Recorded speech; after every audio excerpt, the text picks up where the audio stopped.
Hello friends, അപ്പോൾ ഇന്നൊരു special ലഞ്ചാണ് കേട്ടോ.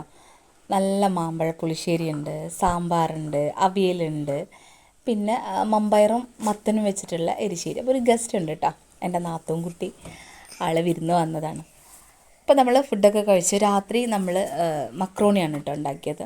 സിമ്പിൾ, എല്ലാ വെജിറ്റബിൾസും കൂടെ കട്ട് ചെയ്ത് പാനിലോട്ടിട്ട് ചൂടാക്കുക. ആവശ്യത്തിന് ഉപ്പ്, മുളക് പൊടി, മഞ്ഞൾപ്പൊടി, പിന്നെ ചിക്കൻ ഉണ്ടല്ലോ, ചിക്കൻ കുറച്ച് എല്ലില്ലാത്ത പീസ് ഉണ്ടല്ലോ, അതും കൂടെ അതിൽ ആഡ് ചെയ്ത് കൊടുക്കുക. അത് ഈ ചിക്കൻ്റെ പകരം നമുക്കതിൽ കോഴിമുട്ട ഉപയോഗിക്കാം. ഇനി അതും ഇല്ലയെന്നുണ്ടെങ്കിൽ നമുക്ക് വെജിറ്റബിൾ മാത്രം വെച്ചിട്ട് ഉപയോഗിക്കാം.